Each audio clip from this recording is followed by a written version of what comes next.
All right, so this video is gonna be on a Codelab from Google. It's Google Codelab. Here you go, here it is. Let me maximize this for a moment. I'll show you how to get there. How do I navigate through here? Okay. All right. I'll show you how I got here. So just Google Codelabs. And then let's see. Codelabs. I'm going to type compose. And it's this one right here. Jetpack Compose Basics. We're going to start with the basics. All right. So here we go.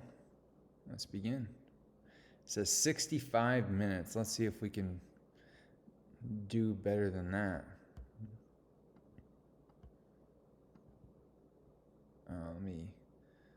There we go. Let me get rid of that. Okay. Here we go. Compose Basics. All right, before you begin, Jetpack Compose is a modern toolkit designed to simplify UI development. It combines a reactive programming model with conciseness and ease of use of the Kotlin programming language. It is fully declarative, meaning you describe your UI by calling a series of functions that transform data into a UI hierarchy. When the underlying data changes, the framework automatically re-executes these functions, updating the UI hierarchy. All right, so this is declarative UI, kind of like Swift UI. All right. A Compose app is made up of composable functions, just regular functions marked with @composable, which can call other composable functions. A function is all you need to create a new UI component.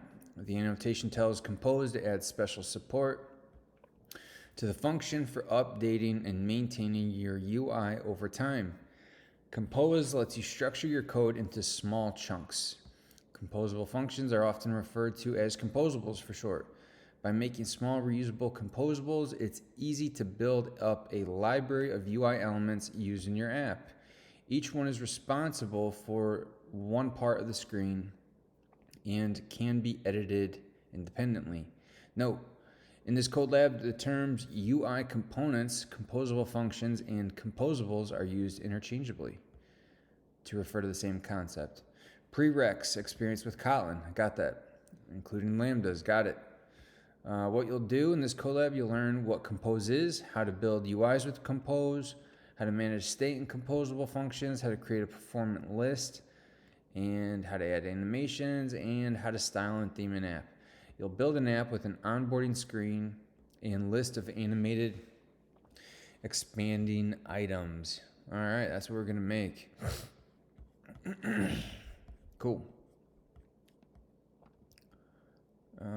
Can I make this a little smaller? Maybe.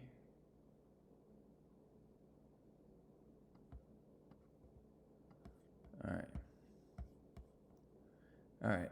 Need Arctic Fox. Got it. Next. All right. Start a new Compose app. New project. Here we go. Choose Compose activity. Next. We're going to call it what? Basics Codelab. All right. There we go. Awesome. We're composing. Okay, let's see. For more information about setting up Compose with an empty activity or adding it to an existing project, check the documentation. No, I don't feel like it. Not at the moment. All right, when choosing empty Compose activity template, the following code is generated for you in your project. The project is already configured to use Compose. The manifest is created. The Gradle files contain options and dependencies needed for Compose. Cool. After syncing the project, open main activity and check out the code. All right. It's still syncing. I'm going to check it out anyways. All right, so let's see. We got main activity on create, that's familiar. Let's see, on create.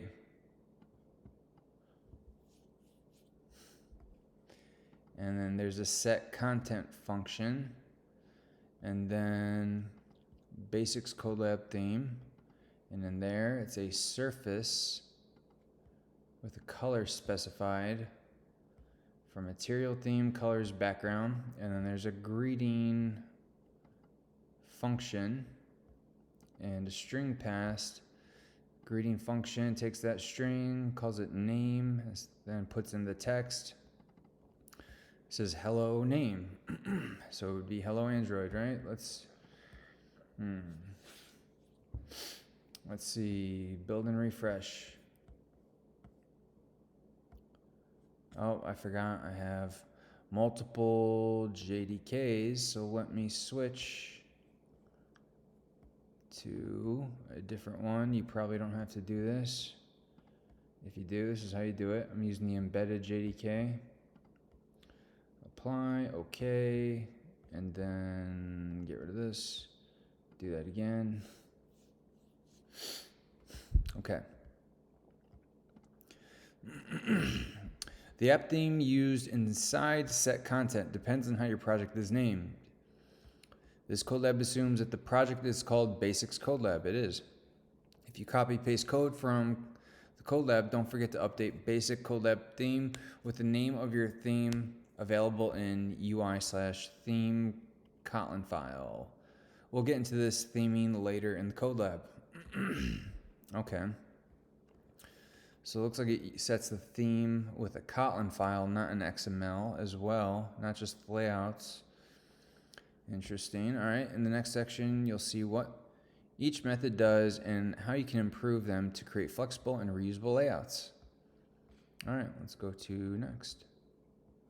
And there's the preview. Let me zoom in a bit. All right. Go through the different classes and methods related to Compose that Android Studio has generated for you. A composable function is a regular function annotated with composable. This enables your function to call other composable functions within it. You can see how the greeting function is marked as composable. This function will produce a piece of UI hierarchy displaying the given input string. Text is a composable function provided by the library. Okay. I think surfaces as well. It doesn't say that, but I bet surfaces as well. Okay, greeting, yep, saw that. Composable functions are Kotlin functions that are marked with @composable annotation, as you can see in the code snippet above. I can see that. All right, compose in an Android app. With Compose, activities remain the entry point to an Android app. In our project, main activity is launched when the user opens the app, as it's specified in the manifest. You can use set content to define your layout. Okay, so instead of set content view, it's going to be just set content. Okay, but instead of using an XML file as you'd do in traditional view system, you call composable functions within it. Got it. Okay. Basics Codelab theme is a way to style composable functions. You'll see more about this in Theming Your App section. To see how the text displays on the screen, you can either run the app in an emulator or use the Android Studio preview. To use preview, you have to mark any parameterless composable functions or functions with default parameters with the preview annotation and build your project. You can already see a preview composable function in the main activity file. You have multiple previews in the you can have multiple previews in the same file and give them names. Okay. Let's give this one a name. We'll call it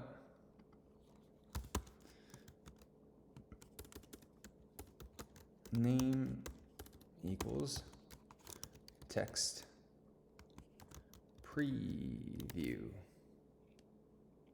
Oh, there we go. Gives it a little name right there. Nice. Uh, cool. When importing classes related to Jetpack Compose in this project, use those from Android X Compose wildcard for compiler and runtime classes, Android X Compose UI wildcard for UI toolkit and libraries. The preview might not appear if code is selected. Click split. I did. All right. Tweaking the UI. Let's start by setting a different background color for the greeting. Okay, you can do this by wrapping the text composable with a surface. Surface takes a color, so use material theme colors primary. Okay, surface takes a color. Note, surface and material theme are concepts related to material design, which is a design system created by Google to help you create UIs and experiences. Okay, so greeting function, we need to add surface. Oops, surface, color, material, theme.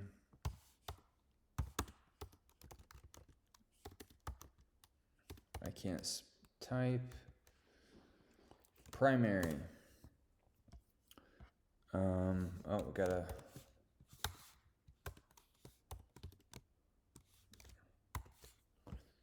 All right, let's do a build refresh. The components nested inside surface will be drawn on top of that background color. Oh, and there we go. It switched to purple. So purple is our primary. When you add that code to your project, you'll see a build and refresh top right corner of Android Studio. Tap on it or build the project to see the new changes in the preview. I just did that. You might have missed an important detail. The text is now white. I did miss that. Oh, okay. When did we define this? You didn't. The material components such as Android X Compose Material Surface are built to make your experience better by taking care of common features that you probably want in your app, such as choosing an appropriate color for text. We say material is opinionated because it provides good defaults and patterns that are common for most apps. Material components in Compose are built on top of other foundational components in Android Compose Foundation, which are accessible from your app components. Which are also accessible from your app components in case you need more flexibility. In this case, Surface understands that when background color is set to primary color, any text on top of it should use on primary color, which is also defined in the theme. You can learn more about this in the theming section of your app. I can't wait that long. I want to see what it does right now. Let's see color. Okay, there's the colors. That's where they're defined. Interesting. It defines them like that. Okay, so that's just a file. That's a file, and it has just a variable. Theme. Let's see. Dark palette colors. Dark color palette. Light color palette.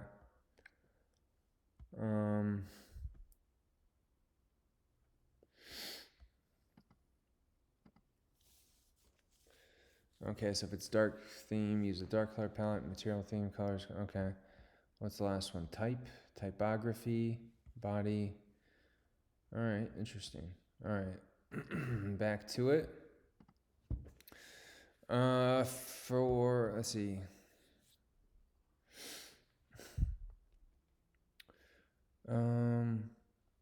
For an interactive list of material components in Compose, check out Compose Material Catalog app. Modifiers. Most Compose UI elements such as surface and text accept an optional modifier parameter. Modifiers tell a UI element how to layout, display, or behave within its parent layout. For example, the padding modifier will apply an amount of space around the elements it decorates. You can create a padding modifier with modifier.padding. Now add padding to your text on the screen. All right, let's add a little padding.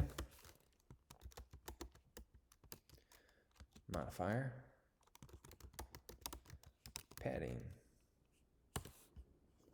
How much do we add? 24 dp. That seems like a lot, but all right.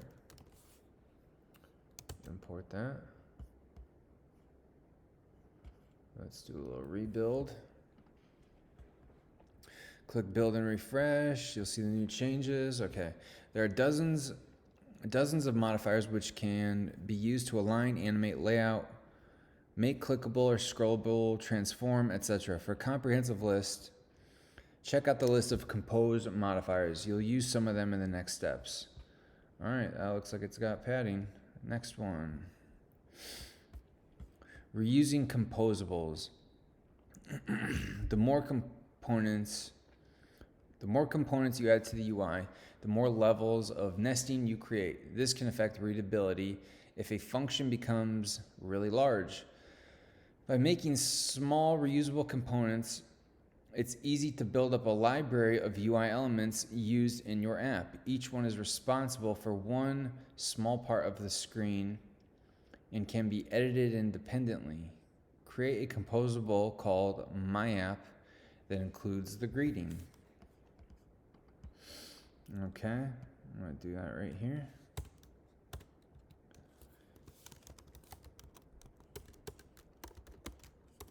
It's a private function.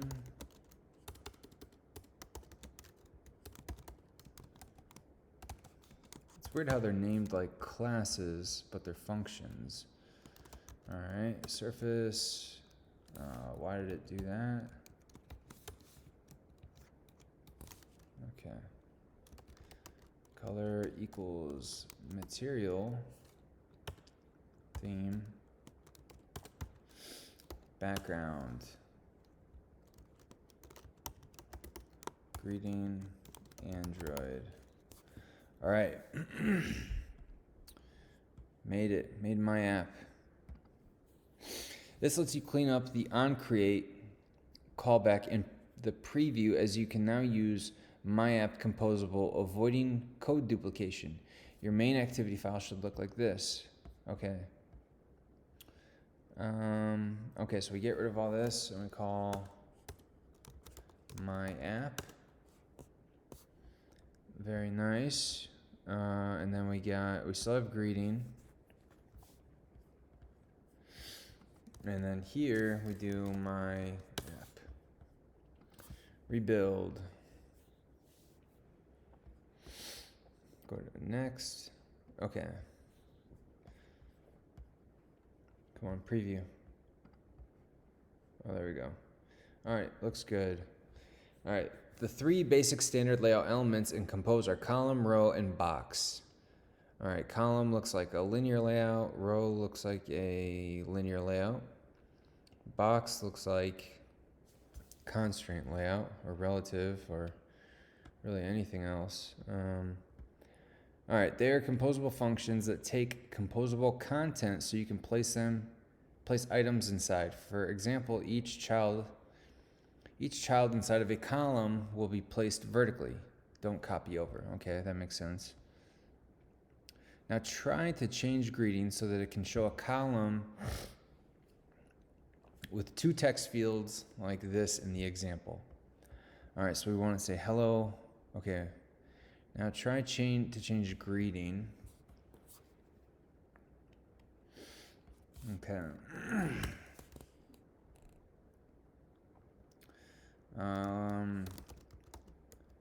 Column. All right, let's import that. All right, added a column. I'm going to cut this out and paste it there. I'm going to paste one more. And I'll put the padding. Can I put the padding on here?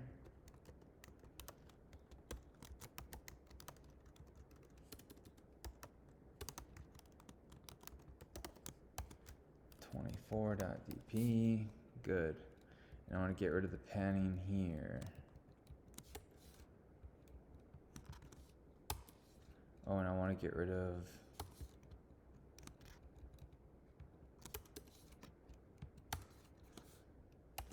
All right, got that. Hello. Let's see if I got it right.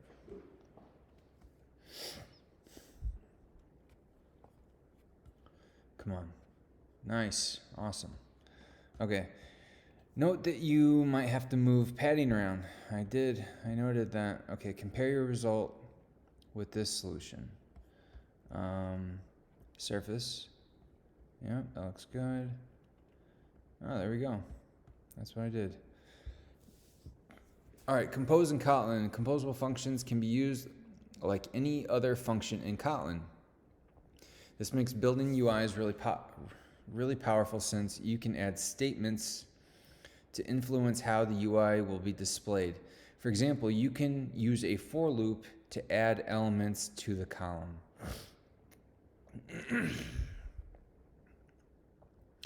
All right, so let's do that.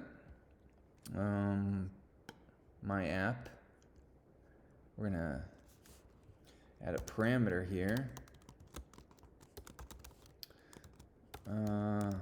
List of string, okay, equals list of, we'll add some strings, world, compose,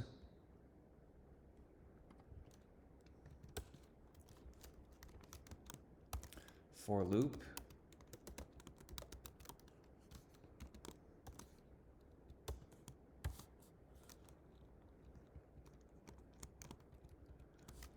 name equals name.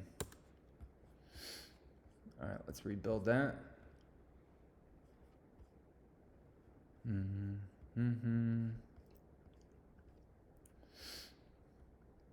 Let's see. Hello, compose. Where's the hello world? That one didn't get put, did it?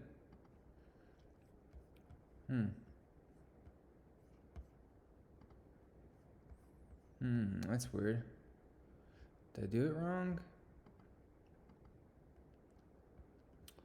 List of, nope, I got that. Oh, I forgot to put this in a column, that's why.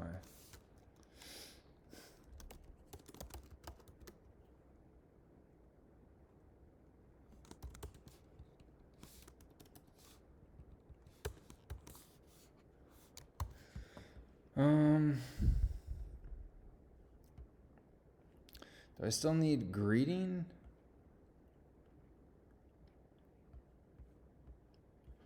Whatever. Let's see.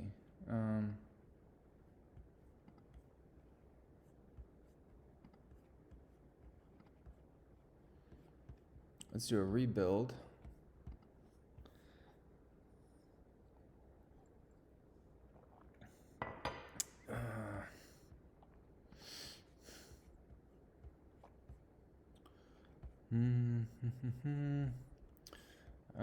Let's see, there's a column. That for loop calls this, and there's another, oh, I see, that's a column as well. Okay, so it's a column within a column. I see. It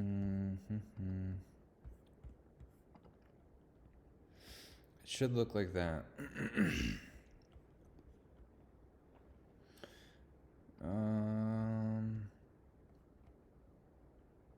There we go.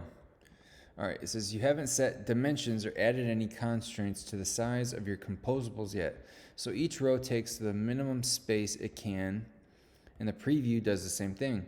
Let's change our preview to emulate a common width of a small phone. 320 dp, add width dp parameter to preview annotation, okay?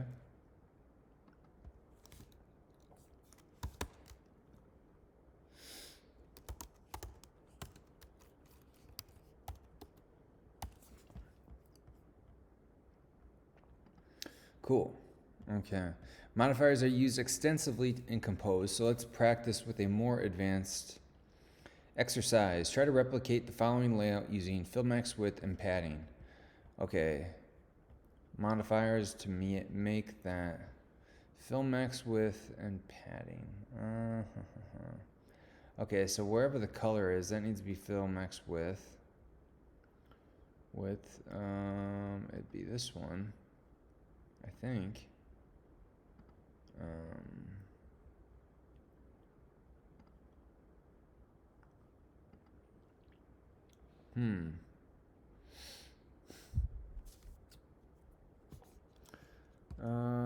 Let's see.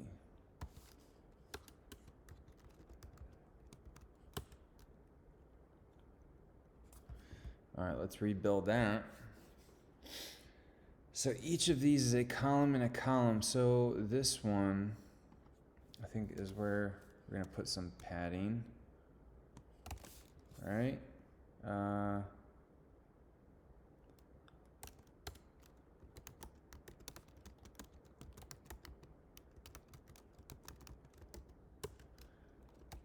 Let's see, horizontal, go with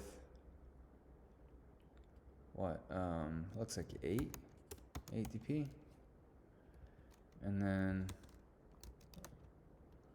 vertical 4. And then let me refresh that. And then, and let's see.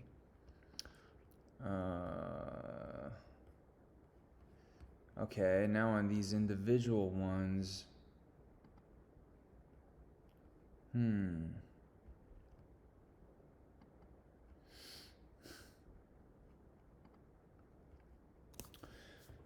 Let's see, I gotta put it on. Yeah, I think.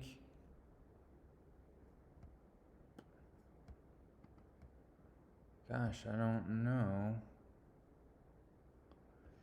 I gotta put 4 more on these ones right here. Maybe here? No. It'd be column. It's in. Yeah, it's here. No.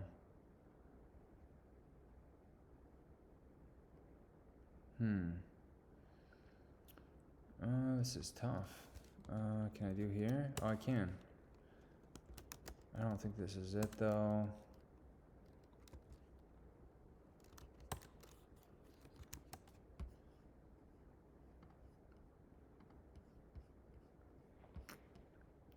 Oh, I just saw the answer. Okay.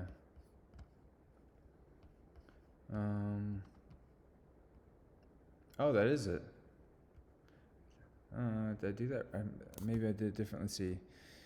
Composable, my app. Oh, it gets rid of this.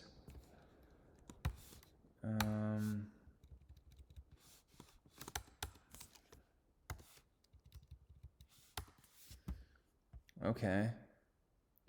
And it's just a column modifier, padding vertical 4 dp. Oh, so there's no 8 on the horizontal. They put it on the other one. Okay. And then greeting. Oh, so they did it like the opposite of the way I did it. I see.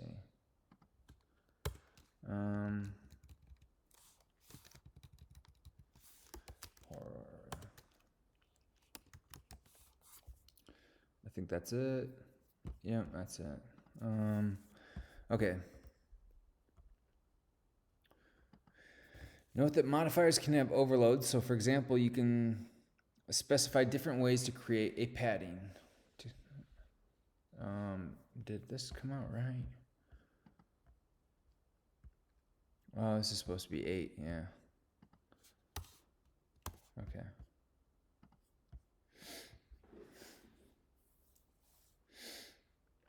All right, to add multiple modifiers to an element, you can simply chain them. There are multiple ways to achieve this result. So if your code doesn't match this snippet, that doesn't mean your code is wrong. However, copy and paste this code to continue with the Codelab. Adding a button. In the next section, you'll add a clickable element that expands the greeting. So we need to add that button first. The goal is to create the following layout. Okay. Button is a composable provided by the material package, which takes a composable as the last argument. Since trailing lambdas can be moved outside of the parentheses, you can add any content to the button as a child. For example, text. Okay, so button, on click, that lambda. Okay, I see. Don't copy yet. All right. Compose provides different types of buttons according to material design button spec. Button, outline button, text button. In your case, you'll use an outline button that wraps a text as the button content. To achieve this, you need to learn how to place a composable at the end of a row. There's no align end modifier, so instead, you give some weight to the composable at the start. Weight modifier makes the element fill all available space, making it flexible, effectively pushing away the other elements that don't have any weight, which are called inflexible. Okay. I feel like that was similar with linear layout and weights. Yeah. Okay, it also makes the fill max width modifier redundant. Now try to add the button and place it as shown in the previous image. Check out, okay. Okay, so we have to add a button to, let's see, each of those. So they said we're gonna use, what was it, what kind of button? Outline button? Outlined button, okay.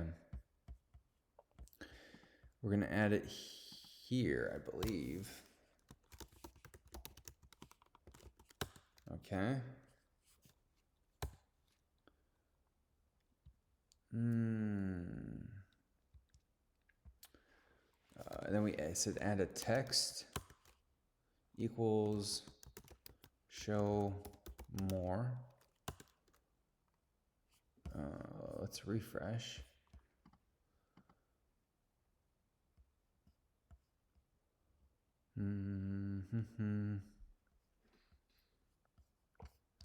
I think that's, we got to get that to go to the end. And so we do that with weight. So let's add, is there a weight? There we go, weight. Wait, is it integer? What does it take? What is weight? Weight is a float. So 1F. Can we do that? Wait, it would be a row, not a column, if I'm not mistaken. Yeah, change this to row. Import. Come on. All right.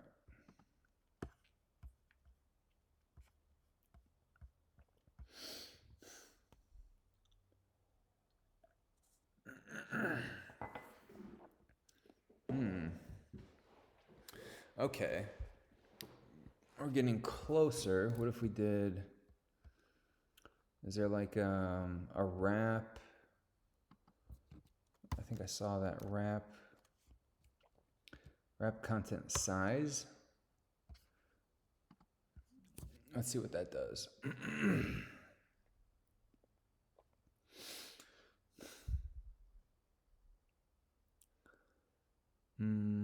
That's better. And then did they say something about alignment? We should use alignment. Let's see. Oh, there's no align end. So give some weight to the composable at the start.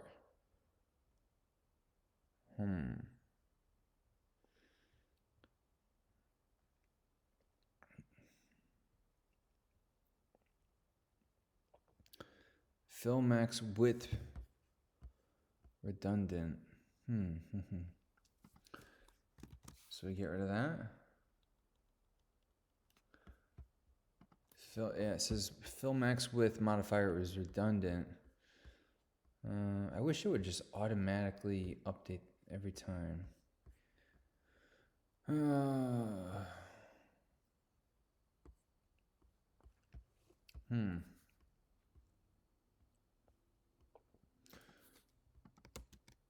What goes in this? Alignment? It says there's an alignment. Maybe that's I bet that's within the button though. All right. Let's look at the solution. What do they have? All right, greeting, surface. That's the same. I'm gonna source format. Okay. Row. I did change that. Modifier. I'm gonna put this on one line. Okay. 24 text. Oh, I see. It does the column. Oh, I totally missed that. Oh, I see.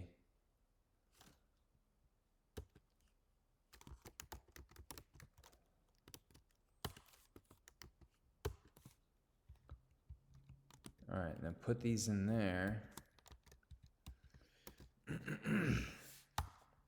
And then you have the outline box. That gets no weight. And it doesn't need any modifier, it looks like. All right. Okay, so I see the row. Okay, so I see how they're nested now. The column is still the same as before. Those two text, one above the other.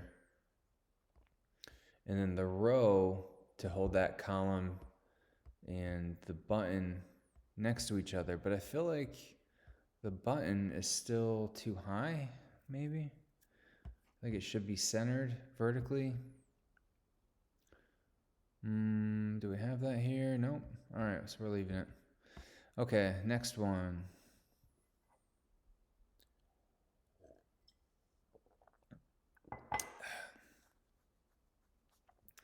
All right. All right, we're 38 minutes in. Let's see, state and compose. In this section, you'll add some interaction to your screen. So far, you've created static layouts, but now you'll make them react to user changes to achieve this. Hello world. Okay, so show more, show less upon clicking that. Okay.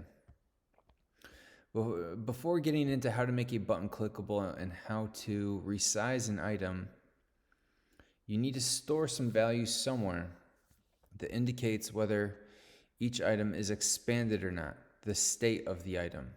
Since we need to have one of these values per greeting, the logical place for it is in greeting composable. Take a look at this expanded Boolean and how it's used in the code. Okay, so it says don't do that. And then where is that used? Expanded. Oh, I see. Oh, I see. Note that we also add an on-click action and dynamic button text. More on that later. However, this won't work as expected. Setting a different value for the expanded variable won't make Compose detect it as a state change, so nothing will happen. Compose apps transform data into UI by calling composable functions. If your data changes, Compose re-executes these functions with new data, creating an updated UI. This is called recomposition. Compose also looks at what data is needed by an individual composable so that it only needs to recompose components whose data changed and skip recomposing those that are not.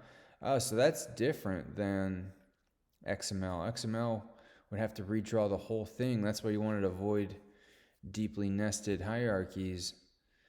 This only recomposes what needs it. Interesting. Okay. As mentioned in Thinking and Compose, composable functions can execute frequently and in any order. You must not rely on the ordering in which the code is executed or how many times this function will be recomposed. The reason why mutating this variable does not trigger recompositions is that it's not being tracked by compose. Also, each time greeting is called, the variable will be reset to false. To add internal state to a composable, you can use immutable state of function, which makes recompose functions that read that state. Okay. State and mutable state are interfaces that hold some value and trigger UI updates, recompositions whenever that value changes. Okay.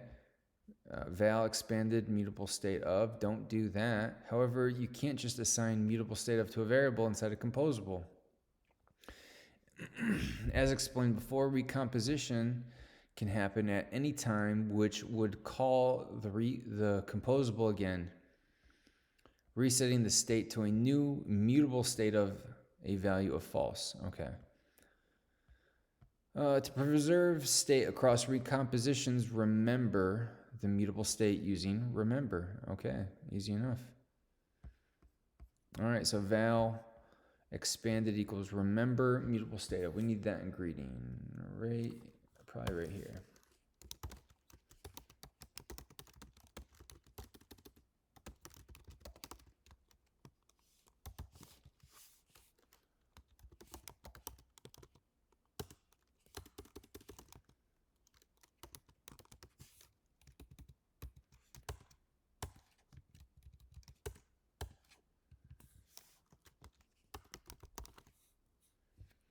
Okay. Remember is used to guard against recomposition, so the state is not reset. Oh, it guards it from recomposition. Okay. So the state does not get reset. All right. Note that if you call the same composable from different parts of the screen, you will create different UI elements, each with its own version of the state. Oh, interesting. So that makes sense. You can think of internal state as a private variable in a class. The composable function, maybe that's why they're named like classes. The composable function will automatically be subscribed to the state. If the state changes, composables that read these fields will be recomposed to display the updates. All right. Mutating state and reacting to state changes. In order to change a state, you might have noticed that button has a parameter called onClick, but it doesn't take a value, it takes a function. If you're not familiar with functions being used this way, it's a very powerful Kotlin feature that is used extensively in Compose. Functions are first-class citizens in Kotlin, so they can be assigned to a variable, passed into other functions, and even returned from them. You can read how Compose uses Kotlin features here. To learn more about how functions are treated and how you can instantiate them, read the function types documentation. All right, that's pretty similar to JavaScript. So I'm familiar with functions as variables and parameters. That's good. You can define the action to take on click by assigning a lambda expression to it. For example, let's toggle the value of the expanded state and show a different text depending on the value. Okay. All right, so in this on click, get rid of that comment. Okay. Expanded.value, we gotta equals, inverse that. Expanded, nope, yes, dot value. Okay. And then text equals if expanded value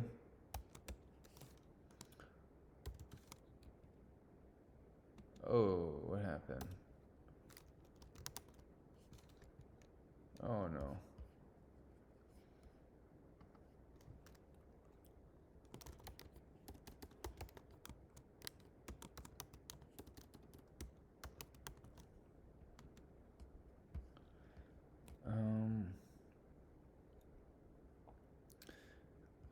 Okay. Show more. I see. So if that's true, show less. If it's not true, Show them. Okay. I say if you run the app in an emulator, you can see that when the button is clicked, expanded is toggled, triggering a recomposition of the text inside the button. Each greeting maintains its own expanded state because they belong to different UI elements. Let's try it. I'm gonna run it. Oh, I gotta plug it in. Plug my computer in.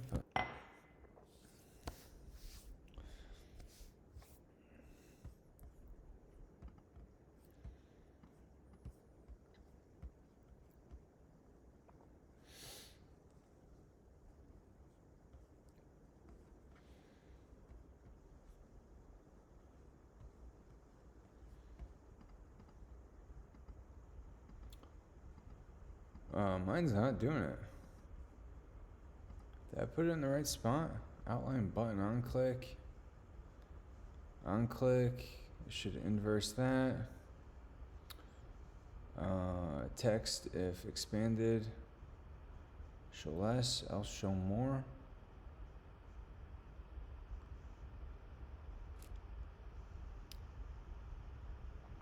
Oh, I did it as var. I feel like I can do it as val. Maybe not. Alright, let me rerun it. Let's see if that was it.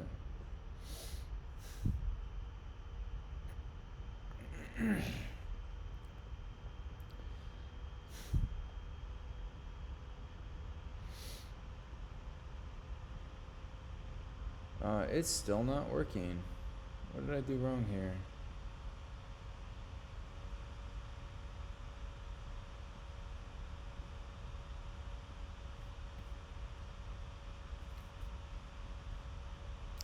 Private fun greet. Oh, this is private.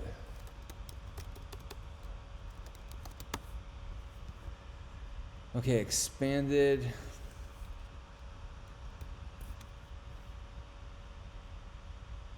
Mutable state of false. I got that. Remember, surface, color, primary, modifiers, padding. Let's see, vertical 40p, horizontal 8. I got that.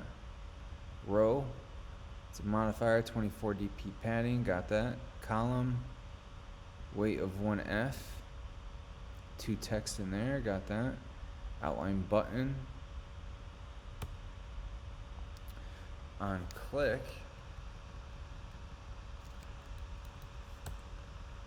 I got that. And then text, if expanded, show less, else show more. Why is it not working for me? I'm gonna run it with debugger. Hopefully my computer doesn't blow up.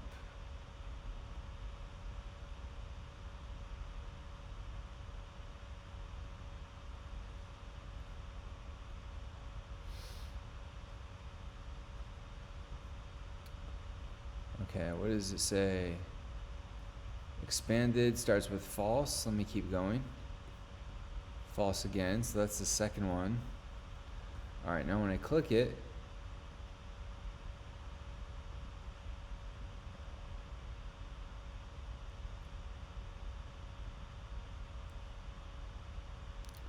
what is going on?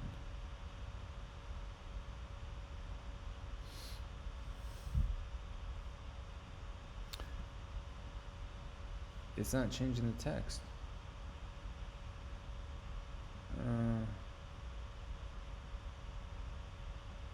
Why?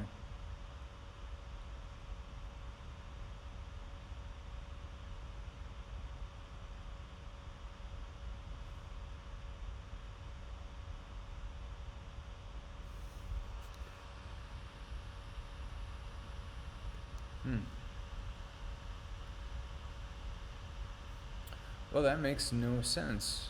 Okay.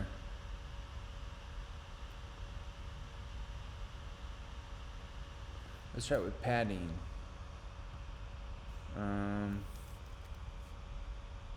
Okay, it does say, now it changes it to val.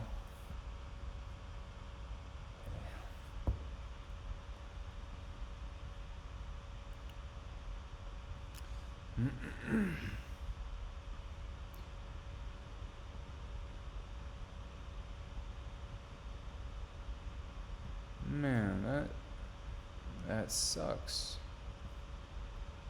What did I do wrong? Oh, here it is. Okay, there you go.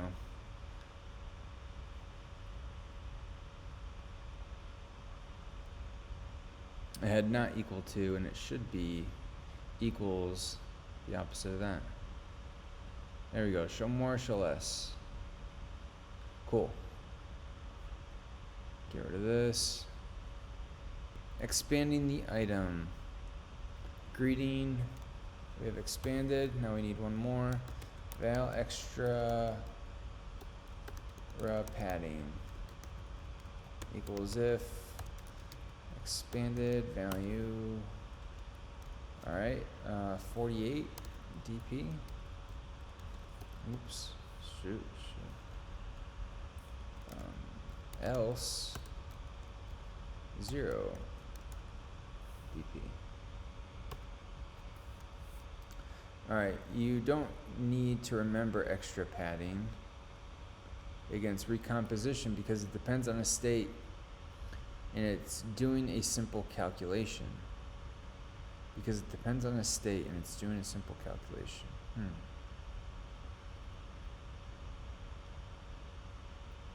It depends on a state, expanded that value, and it's doing a simple cal. Oh, I see.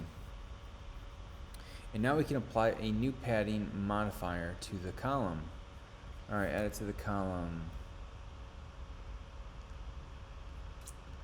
Okay, right here.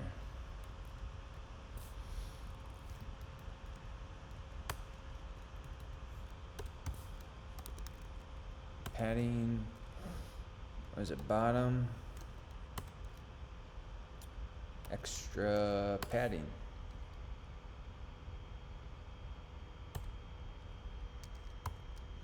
Okay. Excellent.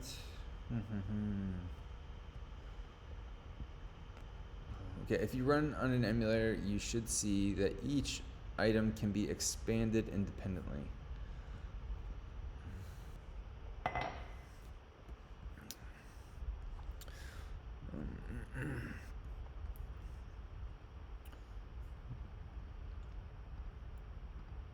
Oh, look at that.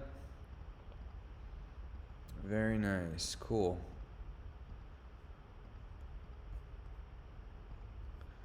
All right, get rid of that. Next one. In composable functions, state that is read or modified by multiple functions should live in a common ancestor. This is called state hoisting. To hoist means to lift or elevate. Making state hoistable avoids duplicating state and introducing bugs, helps reuse composables, and makes composables substantially easier to test. Contrarily, state that doesn't need to be controlled by a composable's parent should not be hoisted. The source of truth belongs to whoever creates and controls that state. For example, let's create an onboarding screen for our app. Okay. Welcome to Basics Codelab. Add the following code to main activity column file. All right, right here. Looks like a good spot. Oh. I can't type.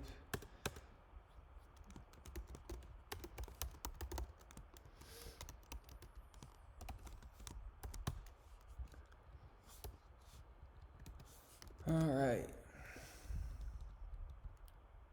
Can I not type onboarding? I did spell that right, right? Boarding.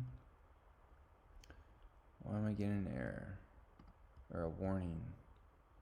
All right, save it in the dictionary. All right, var. This state should be hoisted. Should show on boarding by Remember,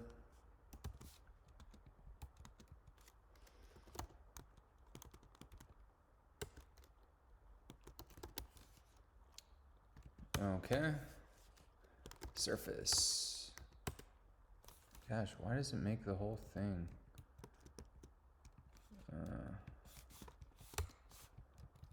Okay. Column. Modifier. Fill. Max size. Okay. Nothing to that. Oh, we have to add more. Vertical arrangement. Arrangement center. This reminds me of gravity. And horizontal alignment.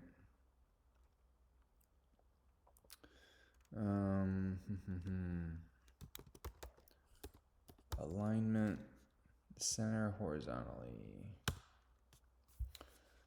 All right, this is, I wonder what's the difference between, let's see, vertical arrangement and horizontal alignment. So arrangement and alignment, I'm curious to know the difference there. What is this error?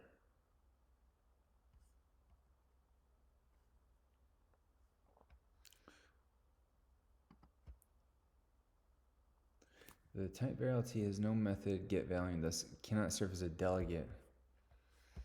It just needs to be rebuilt. Okay. All right, text. Welcome to the Basics Code Lab.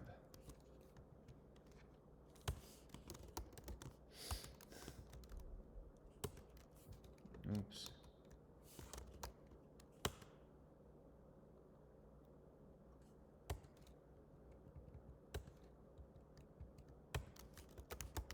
Modifier,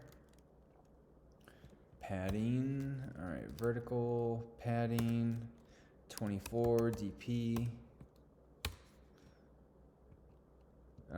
then on click,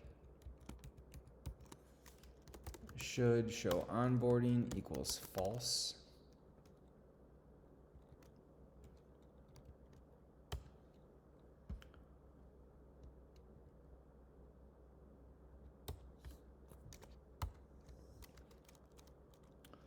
All right, and it's just text.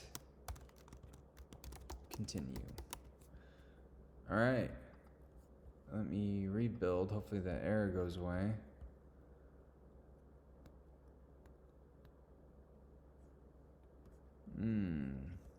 It did not. I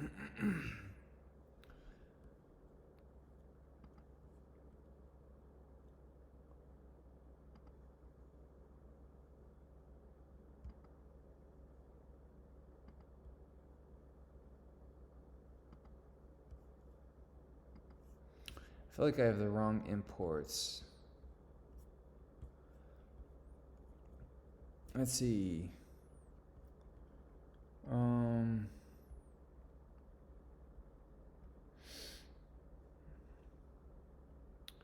Runtime. Was it in UI?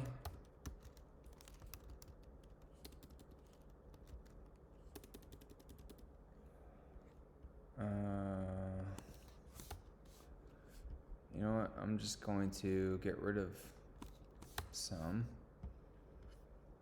and see, re-import them.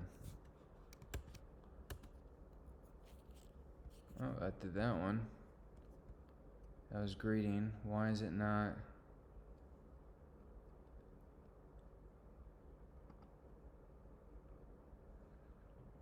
Has no method get value and thus it cannot serve as a delegate.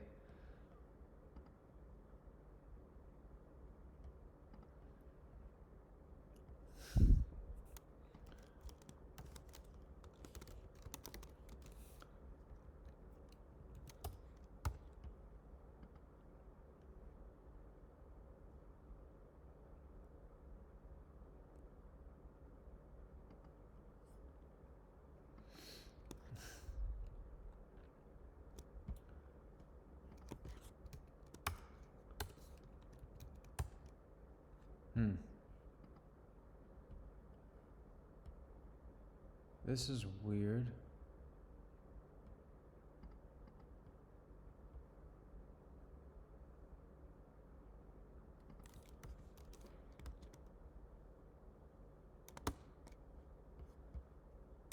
I don't understand what the problem is.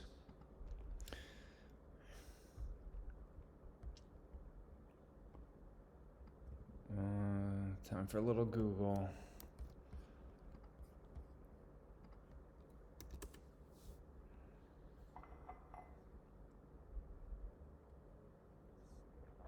All right. Let's see.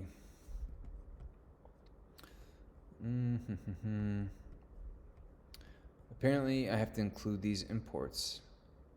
If you use live data, then consider this import below.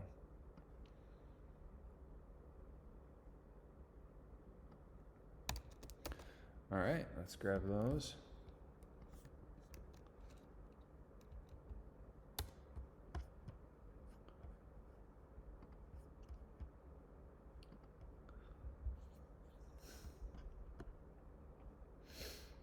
Okay, cool.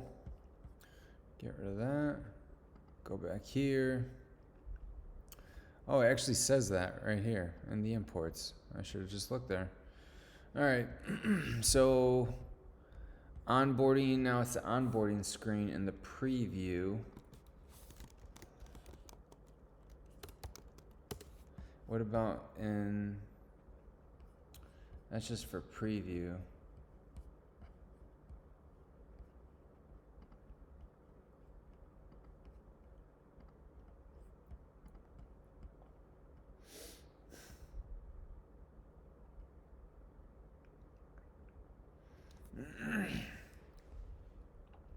This code contains a bunch of new features. You have added a new composable called onboarding screen. I don't see it. Oh, there it is.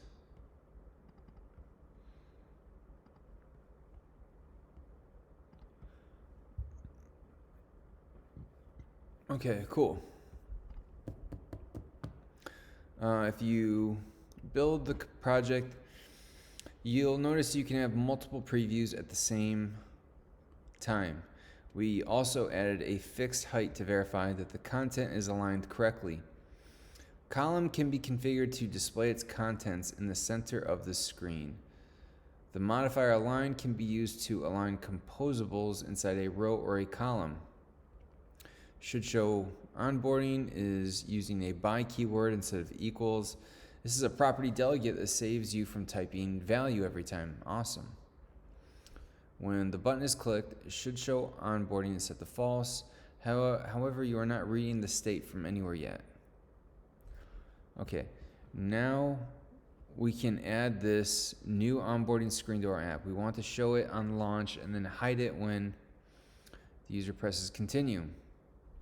In Compose, you don't hide UI elements. Instead, you simply don't add them to the composition, so they're not added to the UI tree that Compose generates. You do this with simple conditional Kotlin logic. For example, to show the onboarding screen or the list of greetings, you would do something like this. All right.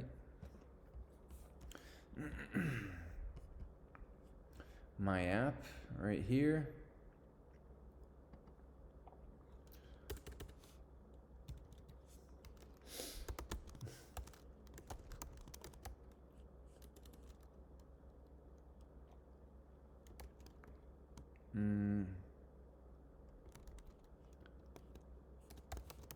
Yeah, how do I get that in scope? Okay, that doesn't make sense. Can I? No. However, we don't have access to it. It's clear we need to share the state that we create an onboarding screen with my app composable. Instead of somehow sharing the value of the state with its parent, we hoist the state. We simply move it to the common ancestor that needs to access it. First, Move the content of my app into a new composable called greetings. Okay. New composable called greetings. Okay. Composable, private, fun, greetings, names, list, string equals list of. This is awfully similar to what I've already written.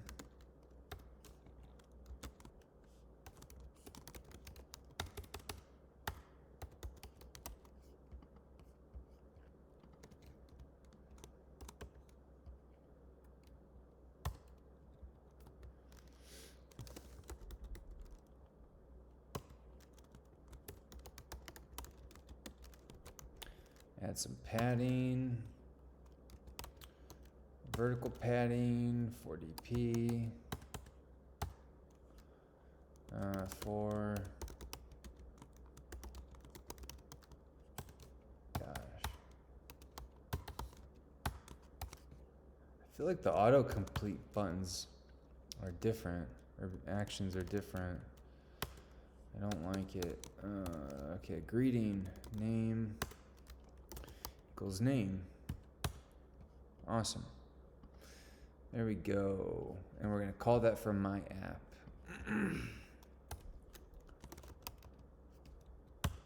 Greetings. And that's it. We get rid of this. Right? We get rid of this. Yeah. Now add the logic to show the different screens in my app and hoist the state. Okay. Okay, I'm just going to copy this because this is going on way too long.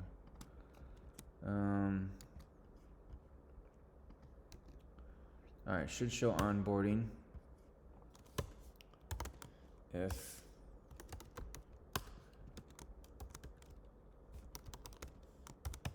okay. Show the greetings, else show the onboarding.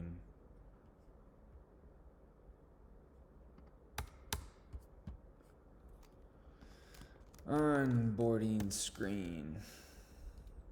And there's a function passed to that, I guess. Okay.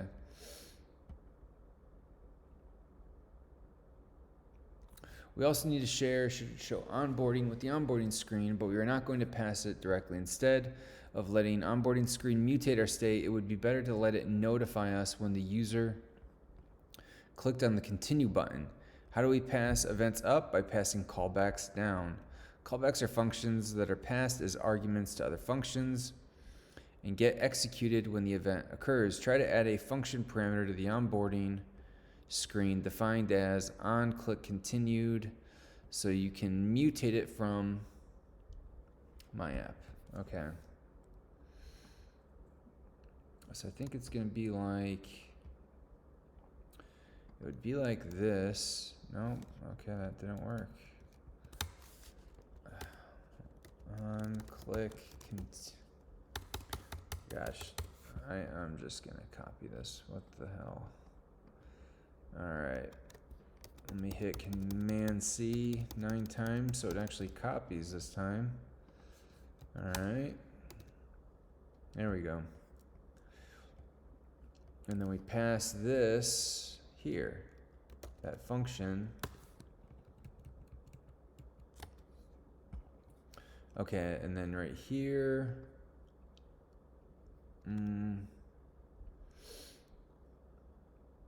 I think it would be something like,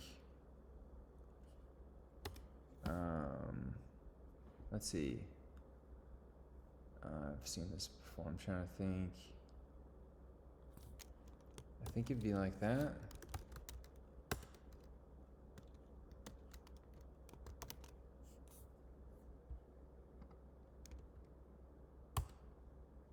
Oh, there we go. Okay. All right. Oh, there we go. It'd be better if I did it like that. On continue. Oh my God. Just gonna copy because this is annoying.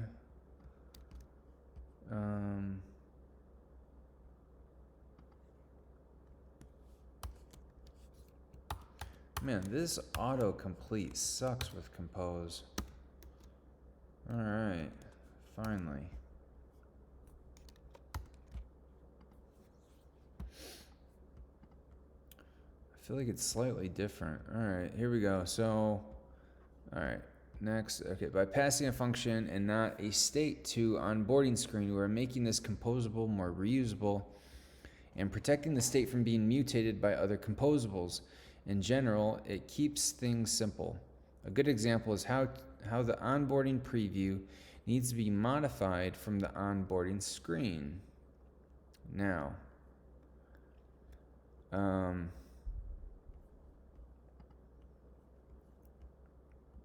man, this is taking way longer than an hour.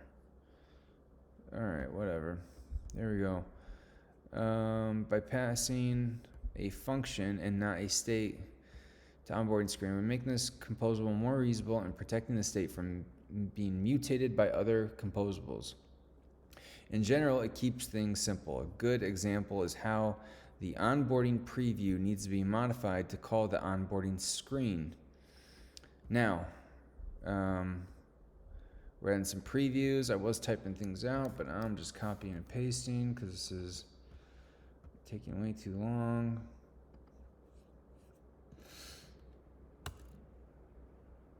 Onboarding preview, that's not it. Okay.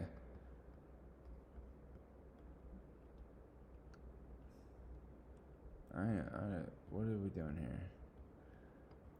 Just this whole thing, maybe? Okay, it's a preview. So we're just adding another preview. Okay.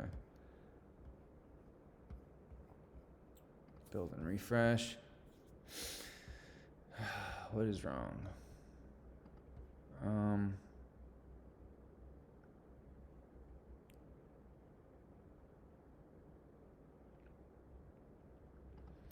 Oh, I think we can.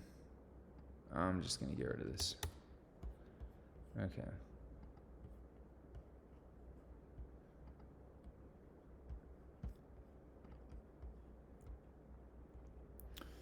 Let's see, assigning on continue click to an empty lambda expression means do nothing, which is a perfect for a preview. This is looking more and more like a real app. Good job. Okay, full code so far.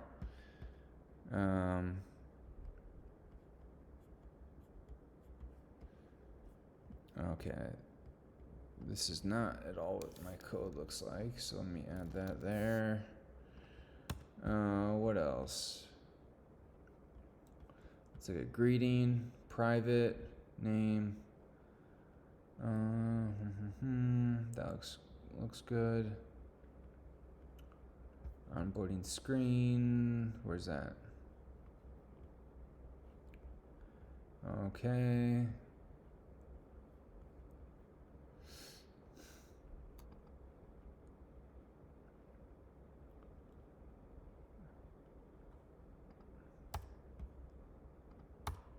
There we go. That looks good now. Where's greetings? Okay, that looks good. My app. All right, good to go.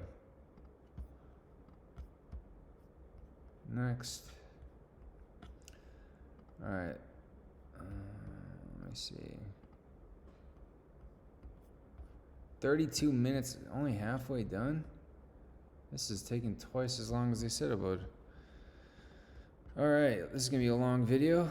Okay, so creating a performant lazy list. Now let's make the names list more realistic. So far you've displayed 2 greetings in a column, but can it handle thousands of them?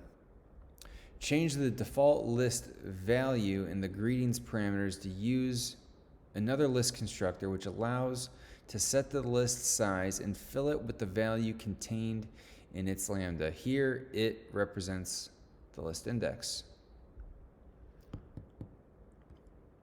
I don't understand any of this. What are you talking about? Change the default list value. Oh, I see. And where? Greetings.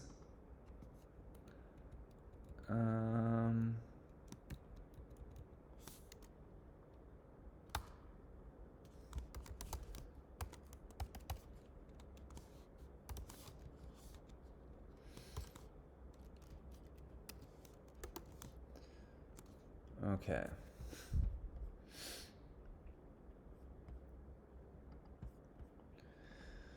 All right. This creates 1,000 greetings, even the ones that don't fit the screen. Obviously, this is not performant. You can try to run it on an emulator. Warning, this code might freeze your emulator. No, thank you. Yeah, okay, I'm not doing that. To display a scrollable column, we use a lazy column. Lazy column renders only the visible items on screen, so a recycler view. All right, allowing performance gains when rendering a big list. Okay, lazy column and lazy row are equivalent to recycler view in Android views. Yep, okay. In its basic usage, the lazy column API provides an items element within its scope where individual item rendering logic is written. Okay, so let's go to the greetings function. Okay, lazy column.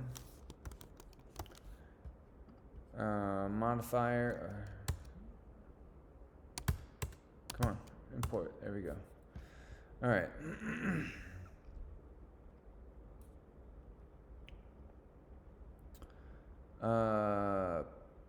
Oh, we gotta add this here for.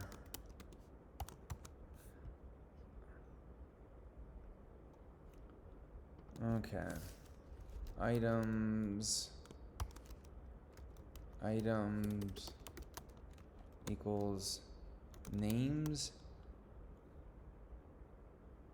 What is this a thing? Is this like an iterator? What is this? Import. Okay.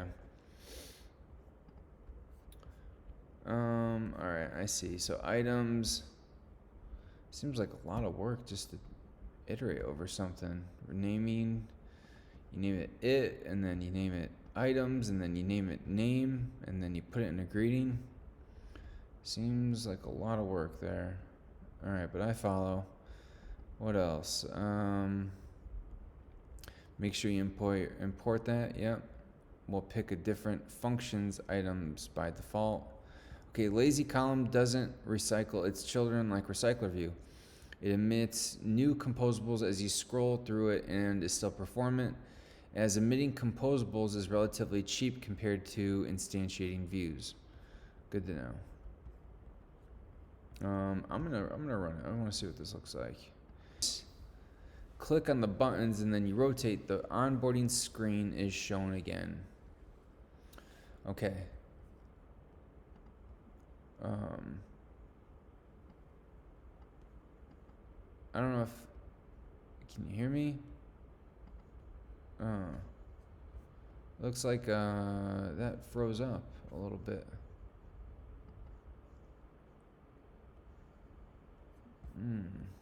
I don't know how long that's been frozen. Okay.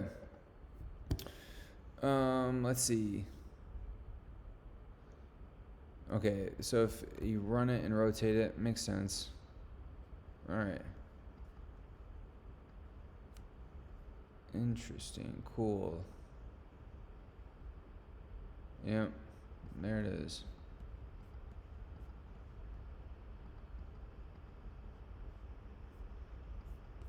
All right. Rotate it back. Okay. I saw it. Remember function works only as long as the composable is kept in composition. When you rotate, the whole activity is restarted, so all states lost. This also means with any configuration change and on process death. Instead of using remember, you can use remember savable. This will save each state surviving configuration change, such as rotations and process death. Interesting. It'll survive process death. That is surprising. Now replace the use remember in should show onboarding. And replace the use of remember in should show onboarding with remember savable. I should show remember saveable. Okay. All right. Good. Now run, rotate, and change to dark mode or kill the process. The onboarding screen is not shown unless you have previously exited the app. Let's try that.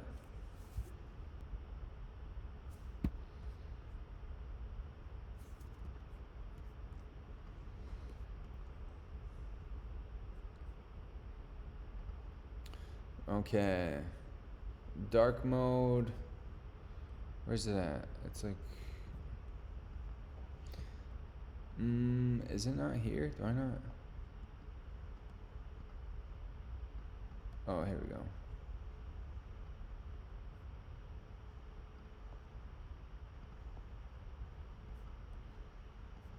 Oh, look at that. Okay, now let me rotate.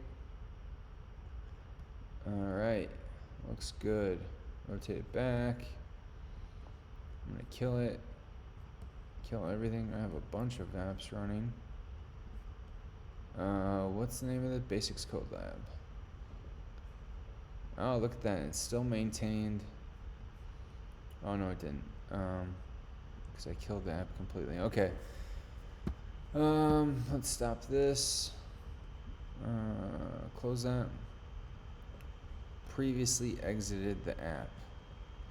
Demo showing how a configuration change switching to dark mode does not show onboarding again. With around 120 lines of code so far, we are able to display a long, performant scrolling list of items, each holding their own state. Also, you can see your app has a perfectly correct dark mode without extra lines of code. You'll learn about theming later. In Compose, there are multiple ways to animate your UI, from high-level APIs for simple animations to low-level methods for full control and complex transitions. You can read about them in the documentation. In this section, you'll use one of the low-level APIs, but don't worry, they can also be very simple. Let's animate the size change. Let's animate the change in size that we already implemented. Okay, first, for this, you'll use the Animate DP as state composable. It returns a state object whose value will continuously be updated by the animation until it finishes. It takes a target value whose type is DP. Create an animated extra padding that depends on the expanded state. Also, let's use property delegate, the by keyword. Okay. Let's see. So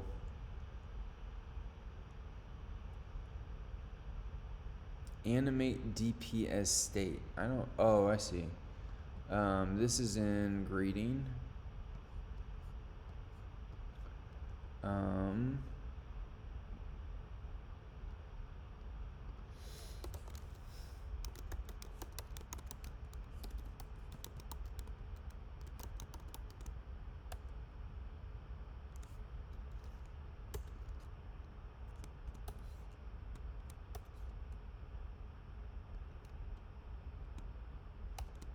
All right.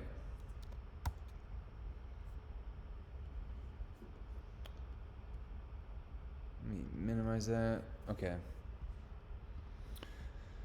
All right, so animate DPS state. That's a new one. Create an animate. Okay, we just did all that. Run the app and try out the animation. Let's see. You scroll away to number 20 and come back to 1. You'll notice 1 is back to the original size. You could Save this data with remember savable if it were a requirement, but we are keeping this example simple. Let's see, 1, let's go to 20, and then back to 1, yep. Yeah, it is nice, nice smooth animation. All right, I like it. You could save this data with remember savable. Okay, animate is let me close this. Okay, optional animation spec parameter that lets you customize animation. Let's do something more fun like adding a spring-based animation. Okay. If expanded 48 dp, else 0, and then I'm just gonna copy and paste this in. Animation spec. All right, so spring. This is definitely new to me. I have not seen this before. Cool. Oh, it actually looks a lot simpler. All right, note that we are also making sure that padding is never negative. Otherwise, it could crash the app. This introduces a subtle animation bug that we'll fix later in finishing touches. Spring step does not take any time-related parameters. Instead, it relies on physical properties, damping, and stiffness to make animations more natural. Run the app now, try out the new animation. Here we go. With animation as state is interruptible. This means that if the target value changes in the middle of an animation, animation as state restarts the animation and points to the new value. Interruption looks especially natural with spring-based. Oh, cool. Spring-based animations. That does look good. Oh, what happened? Did it just crash?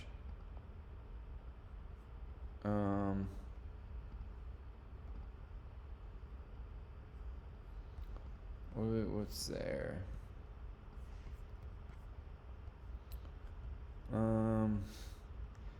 Padding must not be non-negative.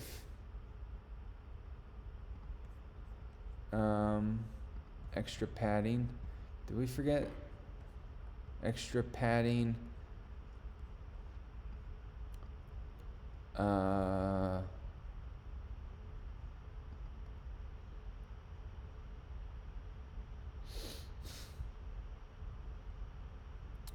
So in that springing, it must get below 0 dp.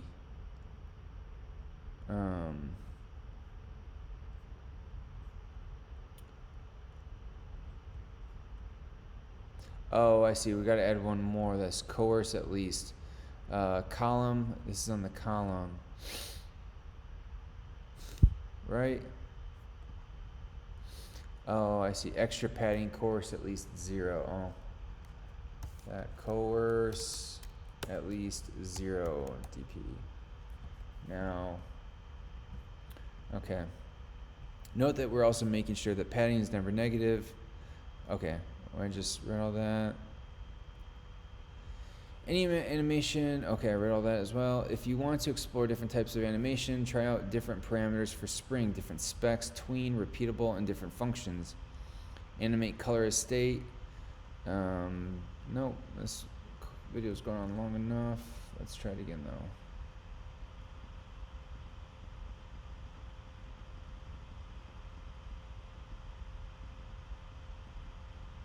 Oh yeah, I see how it interrupts the animation. Very cool. Alright, well, we know it works, so we're going to the next one. Alright, how many more? We're on 12. Alright, almost done. Okay.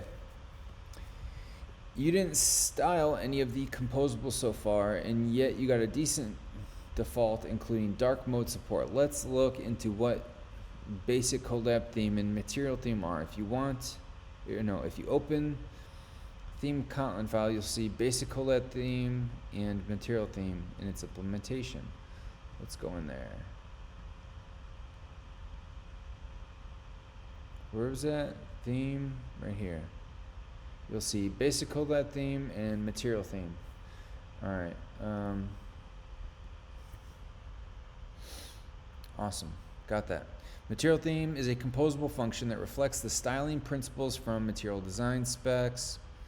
That styling information cascades down to the components that are inside its content, which may read the information to style themselves. Okay? In your UI, you're already using basic Codelab theme as follows. Yep, saw that. Basic Codelab theme wraps material theme internally. My app is styled with the properties defined in the theme. For any descendant composables, you can retrieve 3 properties: colors, typography, and shapes. Use them to set a header style. Set a header style one of your texts. Use them to set a header style one of your text. Okay, there's a little typo there. Okay. Let's see, where was that at? That was in right here. So we want to do on the name style equals this seems awfully like XML. Typography, what kind of H4 header? Oh no, now we're getting into web. HTML. All right. The text composable in the example above sets a new text style. You can create your own text style, or you can retrieve a theme-defined style by using material theme typography, which is preferred. This construct gives you access to the material-defined text styles such as H1 to H6. This is a lot like HTML with those headers. I think that actually might simplify things, at least between designers and developers. Kind of unify things across the board. Body 1, body 2, subtitle, okay. In your example, you use an H4, okay? Did that. Now build to see your newly edited, okay? In general, it's much better to keep your colors, shapes, and font styles inside a material theme. For example, dark mode would be hard to implement if you hard code colors, and it would require a lot of error-prone work to fix. However, sometimes you need to deviate slightly from the selection of colors and font styles. In those situations, it's better to base your color on or style on an existing one. All right. For this, you can modify a predefined style by using the copy function. Make the number extra bold. Okay, so font weight extra bold.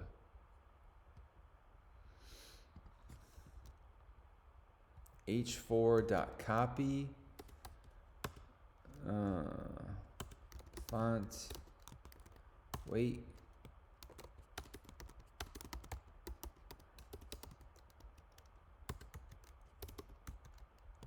extra bold.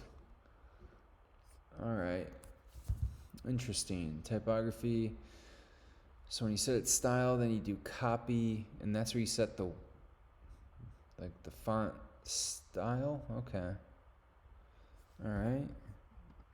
Let's see. This way, if you need to change the font family or any other attribute of H4, you don't have to worry about the small deviations. Oh, okay. Now, this should be the result of the preview. That's what it looks like.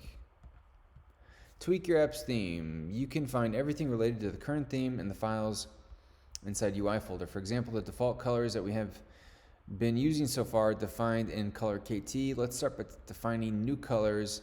Add these colors. Okay, I'm just gonna copy and paste. This is in colors, color. All right.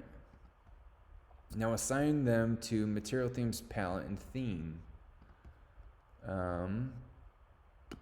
Let's see, light color palette. So primary variant.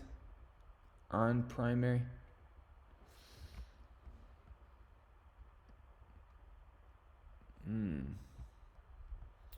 I'm just gonna copy all these over and see what's duplicate.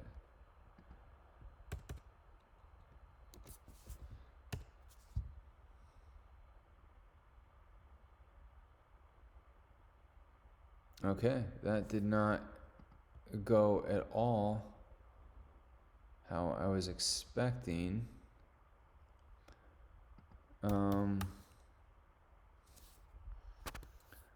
Oh, so on primary, and let's do that one.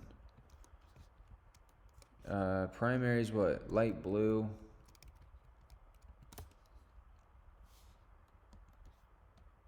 Alright, that one's good. I'm going to get rid of these two for a second. On blue, on primary equals navy. Okay. So we can only have one primary. On surface, let me just type it. On surface, color dot white, and then surface.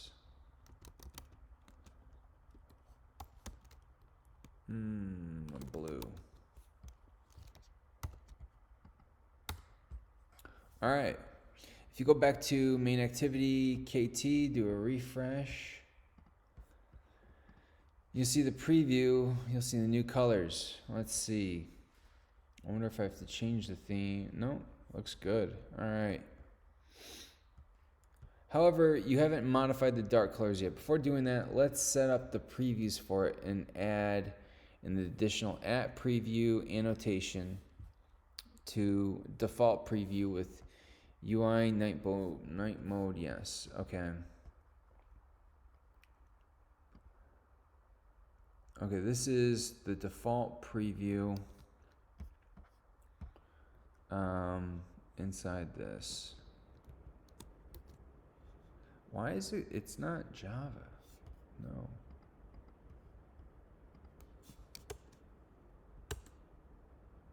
Okay. We'll do a little format. Looks good. Oh, so there's two previews. I'll add that preview as well.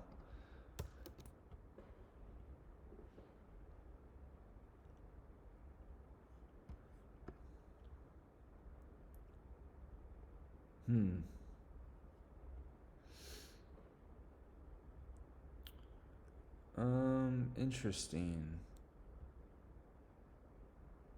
Wait, these are the wrong ones. I put these on the wrong one. I'm gonna copy them and then Command Z. Okay, these should be right here on default preview. I see. And then, okay. Build and refresh. In theme.kt, define the palette for dark colors, okay? Dark color palette. Surface. Surface. Blue. On surface. Navy. Primary. On primary. I wonder what's the difference between on primary and primary variant. Oh, never mind. I see. Wait. Primary is pretty light. Primary variant is pretty dark. On primary equals, what kind of color is that? Chartreuse? It's white. Okay. And let's get rid of that. And You know what? I'm going to get rid of the old stuff as well. Okay.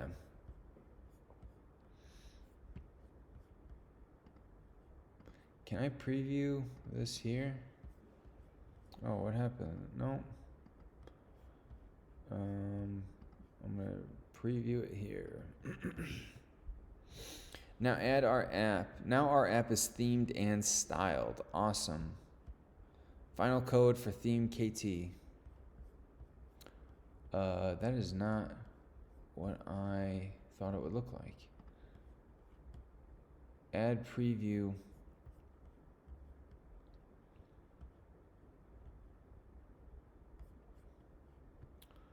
Basic Colab theme, dark theme, Boolean is that. That's okay.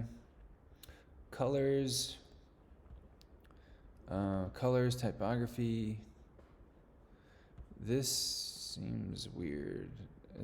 This should be lowercase t.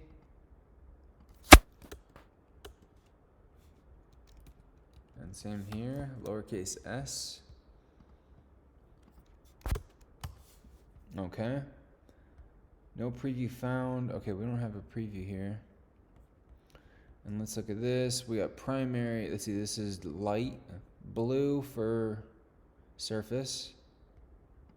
Okay. On surface is white. Got that. Primary is light blue. Got that. On primary, navy. All right. And then dark surface is blue. On surface, navy, primary, navy. That's wrong. Okay. On primary, chartreuse. Okay. Now let's get rid of this comment. All right, here we go. Now let's do a little rebuild.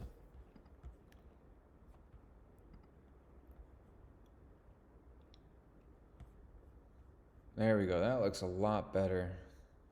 Really good. In this step, you'll apply what you already know and learn new concepts with only a few hints. You'll create this. Okay. Replace button with an icon. And use icon button composable together with a child icon. All right. That's for the greeting, I believe. Use icon button together. Use icon filled, which are available. Okay, extended. Add the following line to the dependency. Copy that. Go to Gradle. Oh, other one.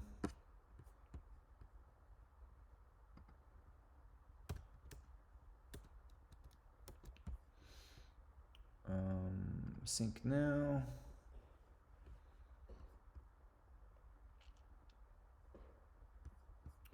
All right.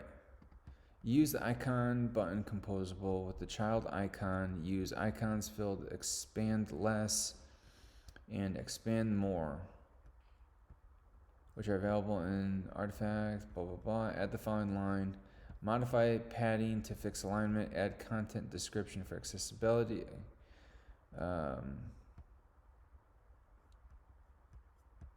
So it's not.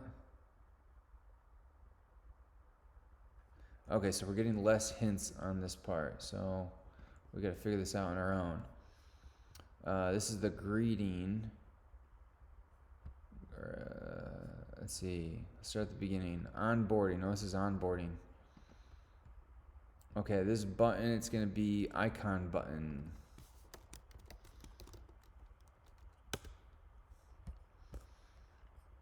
And then what do we add to that? Let's see.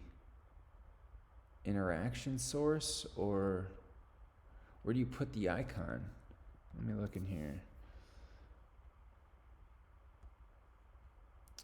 On click, modifier enabled, roll that button. What's the where do we actually set the Which one's the icon? Roll.button.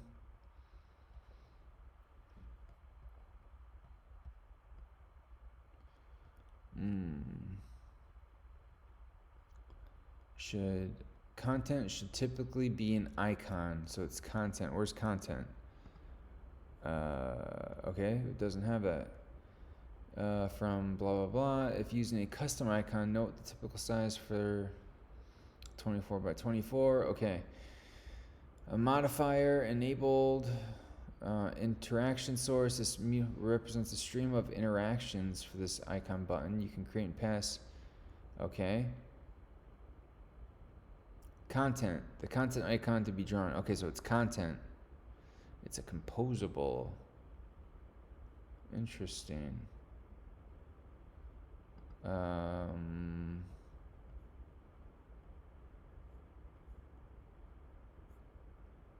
Okay, so we pass in. I'm not really sure, but let's just, it's going to be, we'll figure this out. Content equals, gosh, I don't know. I'm just going to Google this. Icon button, compose, Android.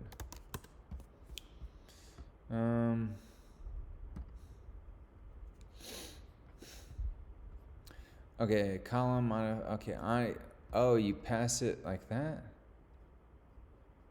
Icon button. Okay, let's just grab this.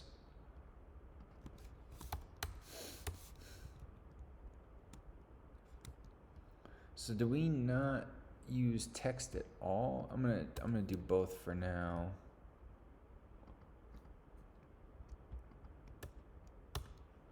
Okay, and what was the one we were supposed to use?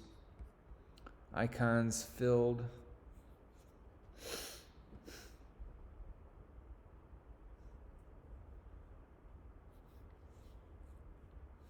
Oh, I'm using this on the wrong one.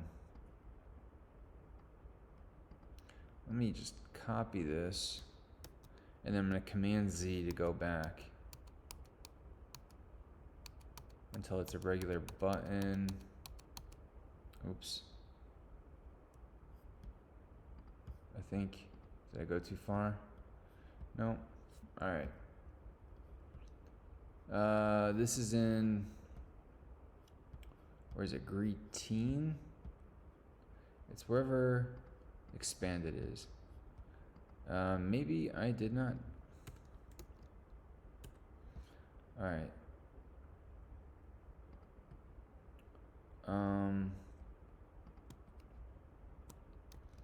So we're going to use this instead. And we're going to use expand less and expand more.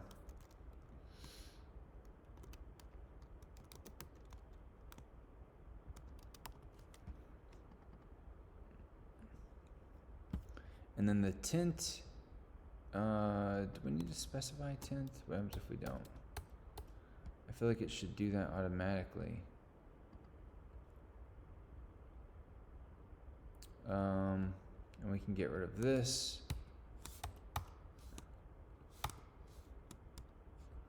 All right, icon text, and it should say, let me put this over here. Show less, show more, and then icon should be, what is that?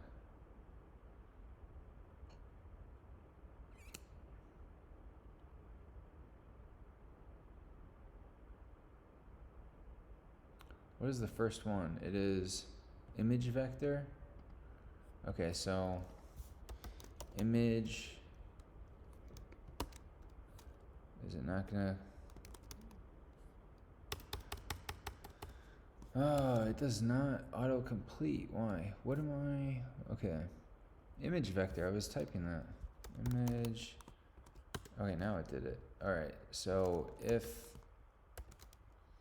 expanded dot value, we're going to use that. Else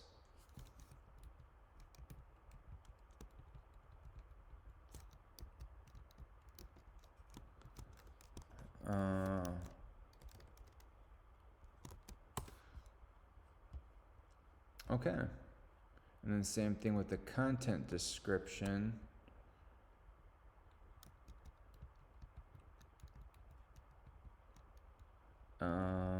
Let's see, content description.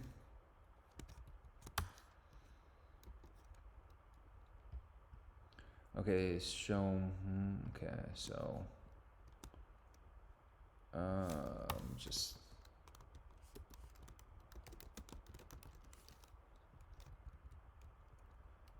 add the content description.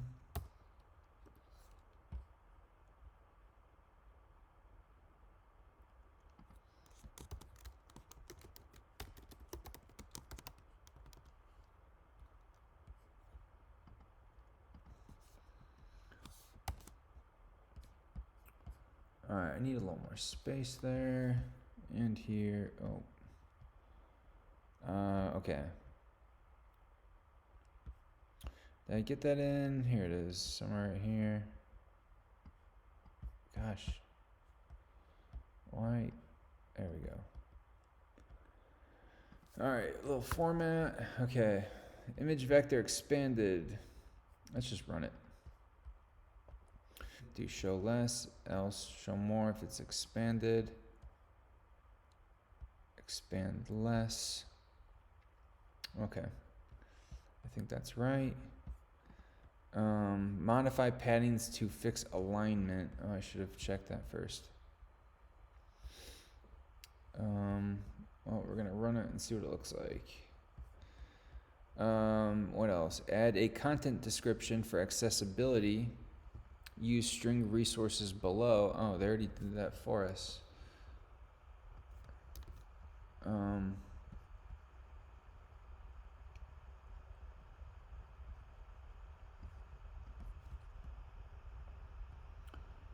Where'd it go?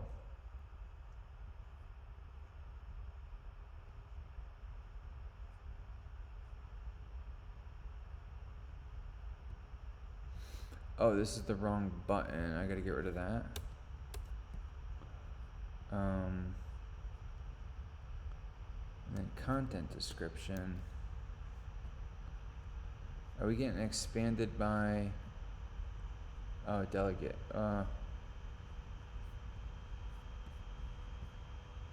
I'm just gonna stop this. This is gonna.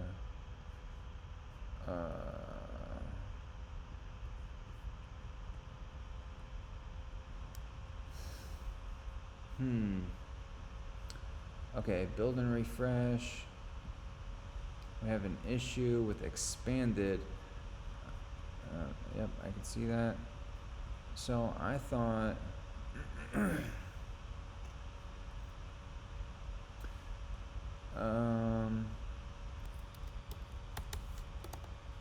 Can't we do it like that and get rid of that? Yeah.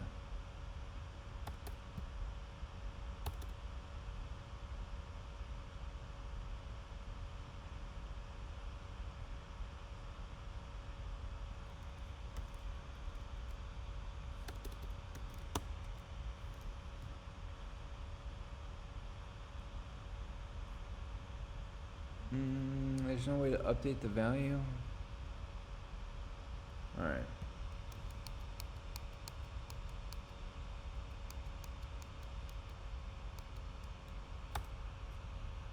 Okay.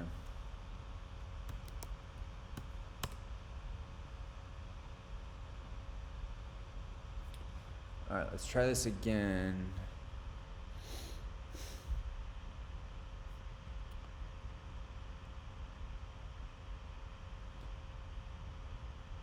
Do we have a strings? Let's see the design preview. Oh, so there shouldn't be any text, I think. All right, let's get rid of that text.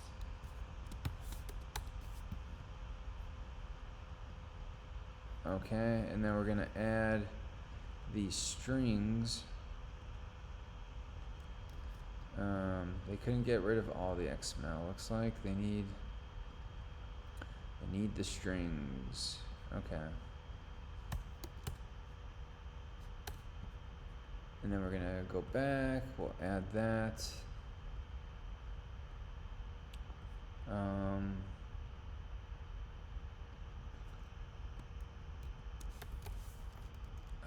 let's see. I don't even know. How do you get?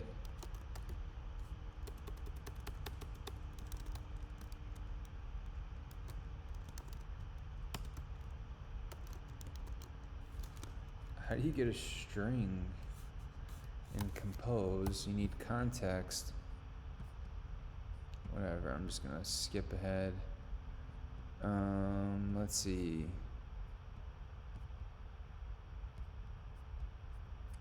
What is this? Final code? There's a lot of steps they skipped here. I just saw, what was it? Card? When did they add card? Or is that a function? Card content. Yeah, none of this was in. They just made up a bunch of steps here. They didn't really share. They never mentioned card. Okay.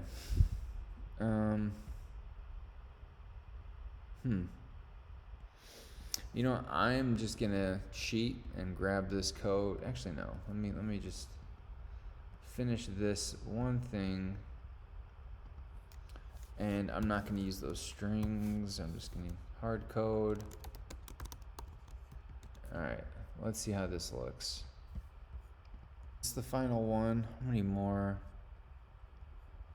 All right, so this is finishing touches. So yeah, this is the last one. I'm gonna go next. All right. Oh, almost there. Let's see, 2 hours. They said it'd take a little over an hour. We're on 2 hours.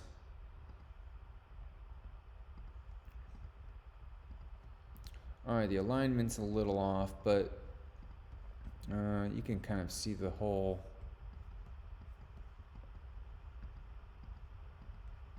Yeah, that's cool. I like it. I like it. All right, let's get rid of this. Get rid of that. Row. Let's see. We have column.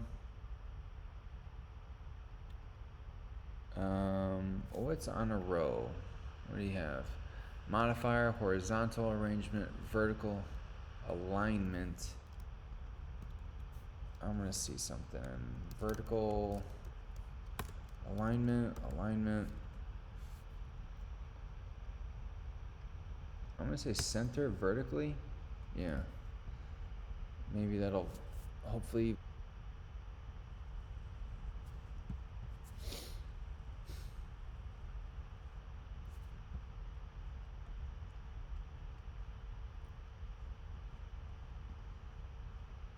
There we go. That's nice and center. All right, so that's the end of this code lab. Right there at the end with card, unless I missed it. I don't remember reading about cards or any of that. Is that, let's see, card content. Where's card? That's card content. Where is, let me just Command F that.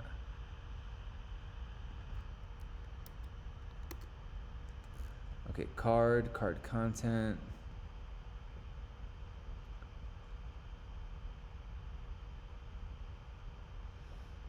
Each card, yeah, I don't,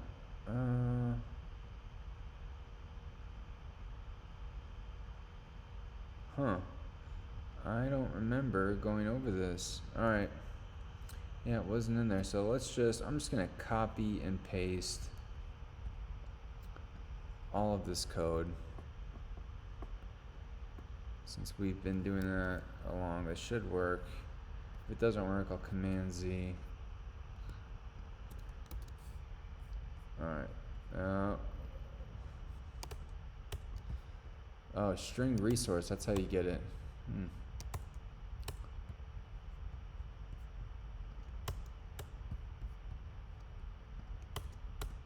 Alright, import some things. Alright, now let's rebuild it.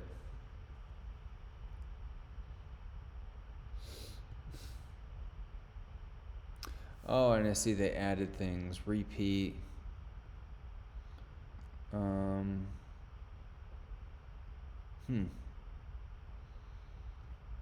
I think they changed some of that. Let's see, the animation.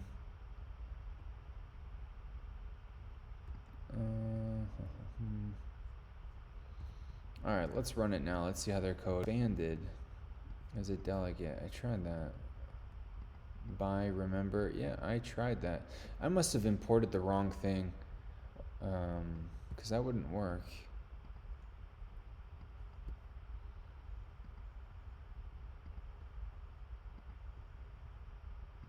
I don't know about that little expand less, expand more. I feel like it looked better right here. Yeah, I don't know. Very cool. Let's change the material, the dark theme. I do not like the bright. I like the dark theme. Easier on the eyes. Alright. If you found this helpful, go ahead and like, and I'll make another one.